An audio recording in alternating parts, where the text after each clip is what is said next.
오늘 설교의 제목이 얄팍한 영적 정체성입니다.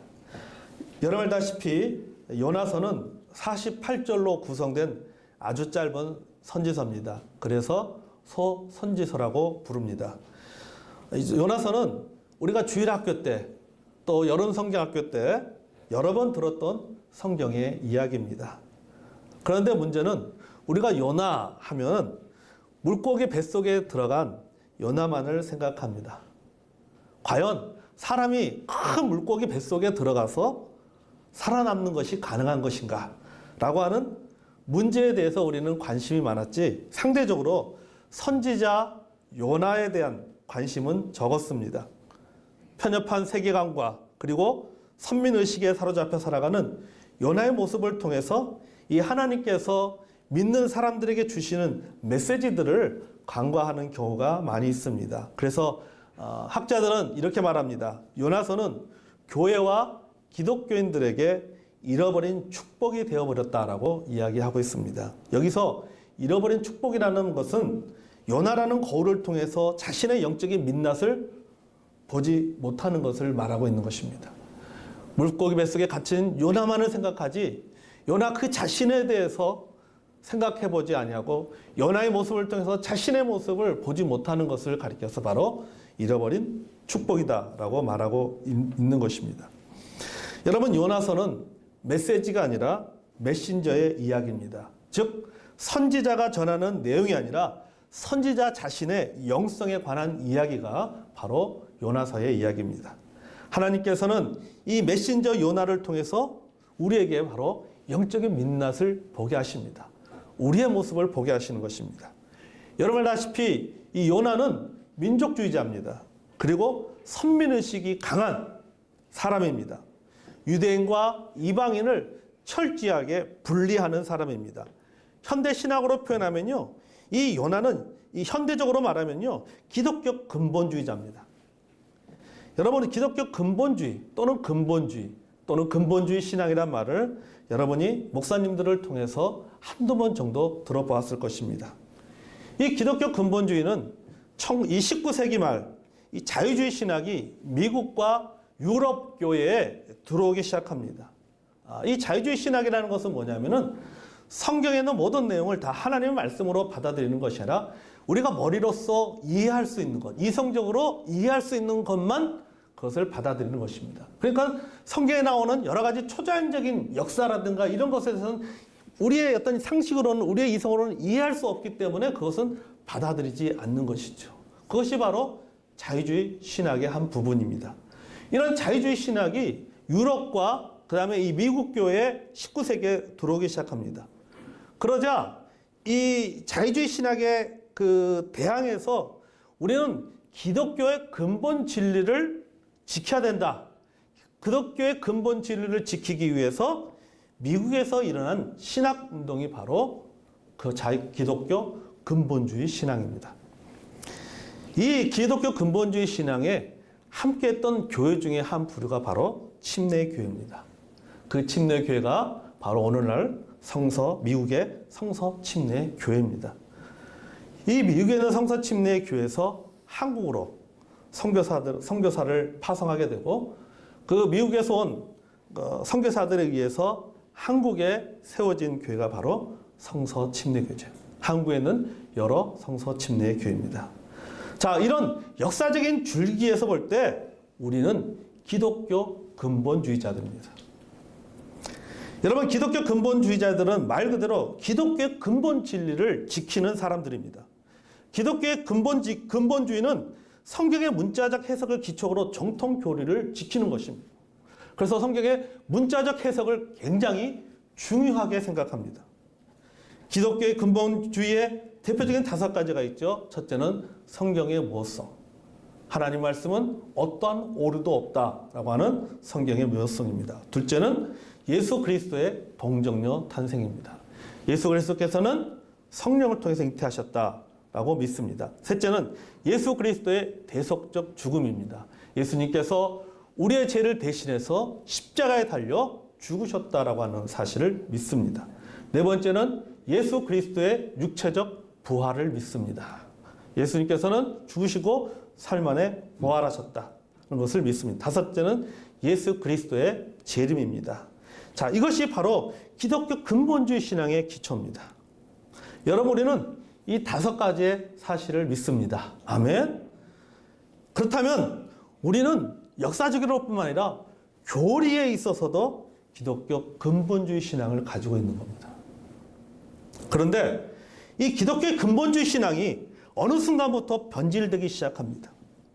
성경의 규칙을 더하고 더 나아가 우리가 성경대로 한다라고 하는 영적인 자긍심이 좋지만은 그러한 영적인 자긍심이 지나쳐서 어설픈 영적 우월감으로 변질되어져 버렸다는 거죠. 이런 모습이 분리주의 성향으로 나타나 경계를 긋습니다. 선을 긋기 시작합니다. 나와 다른 교파나 교회나 교인들의 믿음을 무례하게 판단하고 심판하는 태도를 보이기 시작했습니다. 나와 교리가 맞지 않으면 교제하지 않습니다. 변질했다고 생각합니다. 타협한다고 생각하면서 자기만의 성을 쌓았습니다. 존 오트버그 목사는 이런 모습을 경계지향의 신앙이라고 그렇게 표현을 했습니다. 이 경계지향의 신앙은 사람의 위치에 초점을 맞춥니다. 이 사람이 어디에 있느냐, 이 사람이 이쪽에 있느냐, 아니면 이 사람이 저쪽에 있느냐가 그것을 중요하게 생각합니다. 공동체 내부에 있느냐, 아니면 공동체 바깥에 있느냐, 내 편이냐, 아니면 상대편이냐, 나와 생각이 같느냐, 아니면 나와 생각이 다르느냐, 나와 어떤 여러 가지 어떤 견해들이 같느냐, 아니면 나와 그 견해가 맞지 않느냐, 이것을 가지고 선을 딱 긋습니다. 선을 딱 그어놓고 이쪽과 저쪽을 구분을 합니다. 바로 이게 경계지향적인 모습이죠. 이런 경계 표시로 무엇이 중요한지를 밝힙니다. 우리는 무엇을 중요하게 여긴다라고 하는 것을 선을 그음을 통해서 사람들에게 보여줍니다. 그리고 그것을 지키기 위해서 많은 에너지를 소모합니다. 그리고 이것을 통해서 바로 자신의 영적인 정체성을 드러냅니다. 우리의 영적인 정체성은 이런 것이다 라고 이야기를 합니다. 그런데 여러분, 예수님은 어떻게 하셨냐라고 하는 것이죠. 우리는 선을 긋고 이쪽과 반대편을 구분하지만은 예수님은 어느 편이 중요한 것이 아니라 예수님은 늘 사람에게 초점을 맞추셨어요. 예수님은 그 사람이 어디에 서 있는가가 중요한 것이 아니에요. 이 사람이 의인이냐, 죄인이냐, 악인이냐, 선이냐, 이게 중요한 것이 아니라 그가 하나님과 사람에 대한 사랑을 지향하며 그것으로 나아가고 있는가, 아니면은 하나님을 사랑하고 이웃을 사랑하는 그것으로부터 멀어지고 있는가를 중요하게 생각하셨어요. 여러분, 기독교 근본주의 교리의 기초는 결국은 뭐냐면 인간을 향한 하나님의 사랑이에요. 여러분, 성경은 무엇입니까? 성경은 우리가 말하기를 성경은 무엇하다. 성경은 일체에 오류가 없다라고 말합니다. 그 성경은 누구를 향한 말씀입니까? 바로 우리를 향한 하나님의 말씀입니다. 아멘. 예수 그리스도께서 왜 이 땅에 태어나셨습니까? 우리를 구원하기 위해서 이 땅에 태어났어요. 예수님께서 왜 죽으셨습니까? 우리를 구원하기 위해서 죽으셨잖아요. 예수님께서 왜 육체적으로 부활하셨습니까? 예수님께서 바로 우리에게 산소망을 주시기 위해서 부활하신 거예요. 예수님께서 왜 이 땅에 다시 오십니까? 바로 우리를 참으로 데려가시기 위해서 다시 오시는 거예요. 자, 이런 기독교의 근본적인 5가지 교리의 그 기초는 무엇이냐? 바로 인간을 향한 하나님의 사랑이에요. 하나님의 사랑은 해를 악인과 선인에게 비추시고 비를 의로운 자와 불의한 자를 구별하여 내리시는 사랑이 아니라는 겁니다. 하나님의 은혜의 비는 악인에도 내리고 선인에게도 내리십니다. 하나님의 은혜의 햇빛은 악인에도 비추고 선인에게도 비추는 거예요. 그런데 우리는 어떻게 합니까? 악인과 선인을 구별해서 선을 긋습니다. 그리고 하나님의 은혜는 선인에게만 내려야 되고 하나님의 비는 의인에게만 내려야 된다라고 우리는 그렇게 생각을 하면서 살 때가 너무나도 많이 있습니다. 또 그렇게 신앙생활 할 때가 우리는 많이 있습니다. 하지만 하나님의 사랑은 선을 긋지 않는 보편적인 사랑입니다. 하나님은 분리하지 않습니다. 하나님 앞에서는 모두가 다 구원받아야 할 죄인이고 하나님의 은혜가 필요한 존재예요. 그런데 이 근본주의자 요나는 이런 사실을 몰랐습니다. 그는 선지자입니다. 그럼에도 불구하고 분리하고 선을 그었습니다. 그의 영적인 정체성은 우리가 본문을 통해서 살펴보겠잖아요. 한마디로 말하면 아주 얄팍한 영적 정체성을 가지고 있는 선지자인 것을 알 수가 있습니다. 자, 그리고 우리가 본문 한번 들어가 보겠습니다. 오늘 본문에 보니까 여러분 선원들은 폭풍의 문제를 해결하기 위해서 이리저리 움직이고 있습니다. 열심히 살기 위해서 뛰어다니고 있습니다. 자신들이 할 수 있는 모든 행동들을 지금 다 취했습니다. 그럼에도 불구하고 폭풍이 멈춰지지 않았어요. 폭풍이 잦아들지 않았습니다. 그래서 도대체 이 폭풍의 원인이 무엇인지 이 폭풍의 원인을 알면은 해결책이 나올 수 있다고 생각하는 것이죠. 그래서 이 폭풍의 원인이 무엇인지를 그들이 알아보기 위해서 결국 그들은 무슨 방법을 씁니까? 오늘 본문 7절에 보면은 제비뽑기를 하고 있어요. 7절 보겠습니다. 그들이 서로 이르되 자 우리가 제비를 뽑아 이 재앙이 누구로 말미암아 우리에게 임하였나 알아보자 하고 곧 제비를 뽑으니 제비가 요나에게 뽑힌지라. 여러분 당시의 제비 뽑기는 신의 뜻을 묻는 하나의 방법이었습니다. 이 제비 뽑기에 누가 걸렸어요? 요나가 걸렸어요. 요나가. 그래서 사람들이 요나에게 묻습니다. 8절. 자, 읽어볼까요? 자, 8절 시작. 무리가 그에게 이르되 청하건대 이 재앙이 누구 때문에 우리에게 임하였는가 말하라. 내 성읍이 무엇이며 내가 어디서 왔으며 내 나라가 어디며 어느 민족에 속하였느냐 하니 여기 보면은 그들의 질문은 세 가지입니다. 내 성읍이 무엇이냐? 너가 어디서 왔느냐? 내 나라가 어디냐? 사명의 질문, 공동체의 질문, 소속의 질문입니다. 자, 이렇게 사명의 질문, 공동체의 질문, 소속의 질문은 모두 무엇에 관한 질문이냐면 정체성에 관한 질문이에요. 도대체 너가 누구냐? 라고 하는 것이죠. 당신의 정체가 누구냐? 당신의 정체성이 무엇이냐라는 질문이죠. 그러니까 자기를 소개하는 가장 기본적인 질문입니다. 우리가 그렇잖아요. 사람을 만나면 어떻습니까? 어디 사세요? 무슨 일 하세요? 이거 물어보잖아요. 그것을 통해서 뭡니까? 상대방의 정체성에 대해서 알려고 하는 것이죠. 그처럼 본문도 마찬가지.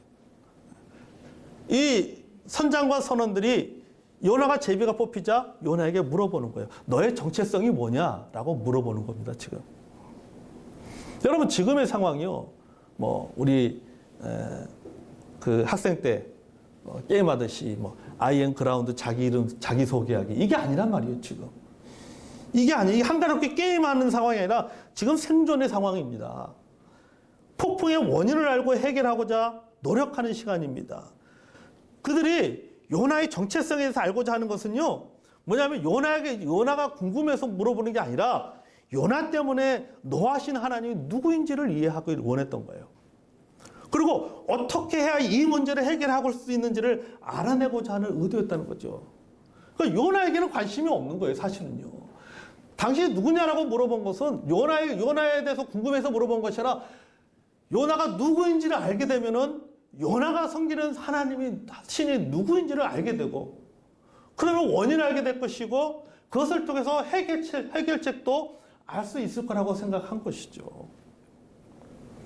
요나는 분명하게 말하고 있습니다. 나는 하나님을 뭐라고요? 경외하는 자라고 말합니다. 나는 하나님을 경외하는 자입니다. 여러분 사실입니다. 저는 이것이 요나의 솔직한 고백이라고 믿어요. 요나의 기본적인 영성은 하나님을 경외하는 믿음이 있습니다. 바닥에 깔려 있는 거예요. 이 어렸을 때부터 그런 하나님을 경외하는 그런 그 민족입니다. 어렸을 때부터 그런 환경 속에서 성장했기 때문에 그 마음의 밑바탕에는 기본적으로 하나님을 경외하는 믿음이 깔려 있는 것이죠. 그러니까 이것 자체를 의심할 필요는 없어요. 다만 삶은 아니었다는 거죠. 그러니까 입술의 고백에 나는 바다와 육지를 신 하늘의 하나님 여호와를 경외하는 자입니다라고 하는 그의 고백은 사실은 솔직한 고백이에요. 솔직한 고백. 여러분 그렇지 않습니까? 여러분 나는 예수 믿고 구원받은 사람입니다. 우리가 솔직한 고백 아닙니까? 아멘? 나는 하나님을 믿습니다. 우리가 솔직한 고백이에요. 하나님께서 내 삶을 주관하시고 하나님께서 내 삶을 인도해 주실 것입니다. 가장 선하게 인도해 주실 것입니다. 나는 하나님을 믿는 사람입니다. 라고 고백하는 거 얼마나 솔직한 고백입니까? 우리가 그렇게 고백합니다. 지금도 그렇게 고백해요. 삶은 그렇게 안 살아도 고백은 그렇게 합니다. 그렇죠? 솔직하게 그렇게 고백합니다. 삶을 안 따라와도 솔직한 고백, 내가 이렇게 엉터리로 살지만은, 저 사람이 원하는 답을 주기 위해서 내가 이렇게 내 마음은 그게 아닌데, 나는 그게 아닌데, 그냥 표현만 나는 하나님을 경외하는 사람입니다. 라고 말하진 않아요. 진짜 우리의 마음속에 요나와 똑같은 거예요. 기본적으로 우리 마음에, 우리 믿음의 밑바탕 속에는 그게 깔려 있는 거예요. 나는 하나님을 경외하는 사람이다라고 하는, 그리고 하나님을 경외하는 사람으로 살고 싶다라고 하는 그런 기본적 밑바탕이 다 있잖아요. 그런데 사도 바울의 고백처럼 마음은 온유로되 육신이 약하도다 말이지. 이런 거죠. 그러니까 요나도 요나의 그 고백은 솔직하고 진실한 고백인 것입니다. 근데 다만 이게 삶은 아니었다는 거지. 그 삶이 따라오지 못한 거죠, 삶이. 하나님을 존중하고 믿는 사람이지만 이 순종의 영역에 있어서는 철저하게 자기 중심적으로 반응하는 사람이었어요. 그러니까 어떻게 말하면은 이 요나는요, 선택적 순종에 능한 사람이었죠. 자기 중심적으로 선택적 순종을 하는 사람은요, 하나님을 불신하는 사람보다도 더 못한 사람입니다. 요나는 이 믿음에서만큼은, 고백은 모르겠지만 그의 어떤 드러나고 있는 그 믿음에서만큼은 이방 선원들보다도 못한 믿음을 가진 사람이에요. 이방 선원들은 어려운 순간에 기도했지만 요나는 기도하지 않았잖아요. 그들은 하나님의 뜻을 찾으려고 애썼지만 요나는 찾지 않았습니다. 누구보다도 민감해야 될 그 상황에 그 사람이 가장 둔감하고 자기밖에 모르는 사람이 되었어요. 자기 신앙 속에 갇혀 사는 사람이 되었습니다. 이것이 바로 얄팍한 영적 정체성을 가진 사람의 모습이에요. 자기의 성을 쌓고 그 성 속에 자기가 갇혀서 살아가는 거죠. 얄팍한 영적 정체성을 가진 사람은 자기의 실체를 보지 못합니다. 자기의 진정한 모습을 보지 못하는 거죠. 늘 자기의 행동, 자기의 선함, 자기의 성취, 자기의 덕에 근거를 두고 살기 때문에 자기의 죄, 자기의 약함, 자기의 실수, 자기의 단점, 자기의 결함을 보지 못하는 거죠. 오히려 비판적이고 배타적이고 교만해집니다. 십자가의 성 요한이 이렇게 말했습니다. 영적 성장을 추구하기 시작하는 사람들이 자신들이 얼마나 열정과 열심을 가지고 영적인 일과 헌신적 훈련에 참여하는지를 인식하기 시작할 때 그들에게는 은근한 교만이 자라기 시작한다. 그들은 자신들의 모습과 행위를 생각하면서 어떤 만족감을 느끼기 시작한다. 그들은 자신들처럼 헌신되지 못한 사람들을 볼 때 마음속에서 정죄한다. 여러분, 저는 이 구절을 보면서 참 마음에 찔렸어요. 나는 왜 이렇게 열심히 하는데 왜 사람들은 저렇게 하지 않을까? 나는 왜 이렇게 열심히 섬기는데 왜 사람들은 저렇게 열심히 섬기지 않을까? 나는 이렇게 내 나름으로 모든 걸 다 포기해 열심히 헌신하는데 왜 내 주변의 사람들은 저렇게 왜 헌신하지 못하는가? 왜 섬기지 못하는가? 왜 저렇게 신앙생활하지 못하는가? 나도 모르게 그런 부분에 대한 은근한 교만과 판단하게 되고 정지하게 되는 내 모습을 보게 되는 것이죠. 제가 목회자에서 가장 조심하고 싶은 분이 사실 이 부분.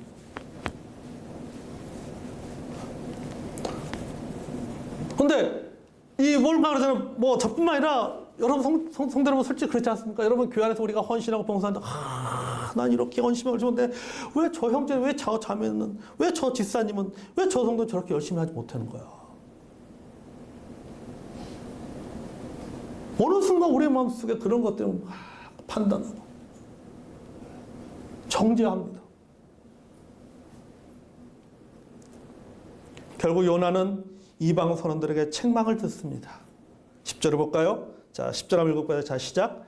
자기가 여호와의 얼굴을 피함인 줄 그들에게 말하였으므로 무리가 알고 심히 두려워하여 이르되 네가 어찌하여 그렇게 행하느냐 하니라. 아멘. 여러분, 이것이 바로 얄팍한 영적 정체성을 가진 사람의 결과입니다. 그 끝이 좋지 않습니다. 책망으로 돌아옵니다. 마태복음 5장 13절에 말합니다. 너는 세상의 소금이다. 그러나 만일 그 소금이 그 맛을 잃으면 무엇으로 짜게 하리요? 후에는 아무 쓸데없이 다만 밖에 버려서 사람들에게 밟힐 뿐이다 그랬어요. 소금의 맛을 잃으면 쓸모가 없는 것이죠. 얄팍한 정체성을 가지고 살아간다라고 하면은 결국 그 사람들로부터 우리는 비판을 받을 수밖에 없는 거죠. 여러분, 얄팍하다는 반대말은 뭡니까? 두툼하다는 뜻입니다. 또는 넉넉하다라는 뜻이에요. 사전에 보니까요. 이 얄팍하다는 단어를 찾아보니까요. 얄팍하다는 단어의 그런 그 반대말이 두툼하다 또는 어떤 경우에는 넉넉하다라는 그 뜻을 갖고 있습니다. 그러니까 여러분, 우리가 이 두툼한 영적 정체성 또 우리 좀 넉넉한 영적 정체성을 가져야 된다는 거죠. 넉넉한 영적 정체성을 가져야 되는 거예요. 그것이 바로 요나의 고백 중에 하나인 하나님을 경외하는 믿음에서 나오는 겁니다. 여러분, 경외라고 하는 것이 뭐예요? 뭐라 했습니까? 그분의 뜻을 존중하고 받아들이고 순종하는 것이 경외라고 그랬습니다. 그것이 비록 내 생각과 내 뜻과 다르다 할지라도 그것을 받아들여야 되는 것이 그것이 바로 경외라고 했어요. 여러분, 우리가 얄팍한 영적 정체성에서 벗어나기 위해서는 어떻게 되느냐? 반대로 두툼한 영적 정체성을 가져야 되는 거예요. 이 두툼한 영적 정체성을 갖기 위해서 뭡니까? 말 그대로 우리가 좀 하나님을 경외하는 믿음이 필요한 거예요. 하나님을 경외하는 믿음. 나는 바다와 육지를 지으신 하늘의 하나님 여호와를 경외하는 사람이다라고 진짜 우리의 입술만의 고백이 아니라 우리의 삶을 통해서도 그런 경외하는 삶이 필요한 것입니다. 제 경험상 저도 예수 믿고 구원받은 신앙생활한 지 오래됐지만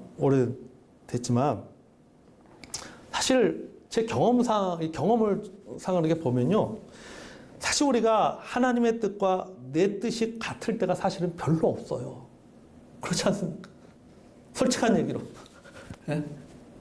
여러분 지금까지 신앙생활 하면서 하나님의 뜻을 찾습니다. 라고 말을 하지만 한번 보세요. 들어보세요. 아, 맞아. 내 뜻이 바로 하나님의 뜻이었어. 라고 하는 경우들이 도대체 몇 번이 됩니까? 솔직한 얘기로.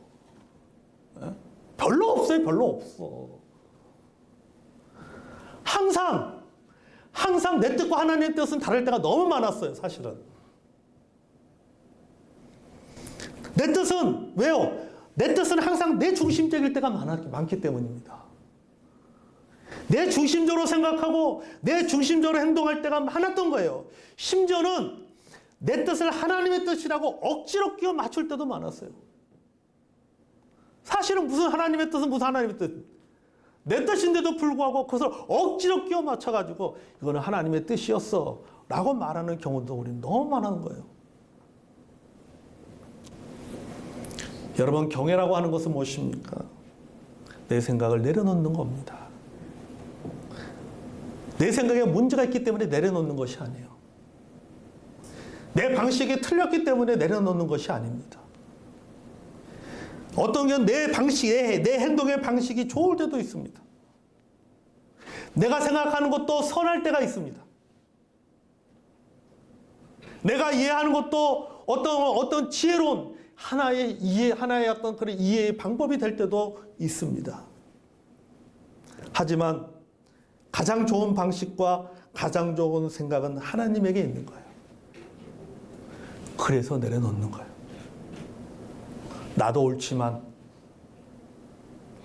내 생각도 정당하지만, 이 방법도 맞지만, 그러나 가장 좋은 방법, 가장 좋은 뜻, 가장 좋은 그런 문제 해결책이 하나님에게 있기 때문에 내가 가지고 있는 좋은 것을 내려놓는 것입니다. 이해되지 않지만, 때로는 갈등도 되지만, 내가 내려놓아야 된다는 것 때문에 갈등도 되지만, 일단 순종하는 것이죠. 자기 중심에서 하나님 중심으로, 말씀 중심으로 옮겨가는 것입니다. 이런 하나하나의 행동들을 통해서 우리의 얄팍한 정체성이 조금씩 두터지게 되는 것입니다. 그럴 때 진정으로 우리는 바다와 육지를 창조하신, 지으신 하늘의 하나님 여호와를 경외하는 사람이라고 하는 진정한 영적인 정체성을 갖는 고백이 나오게 될 줄로 믿습니다.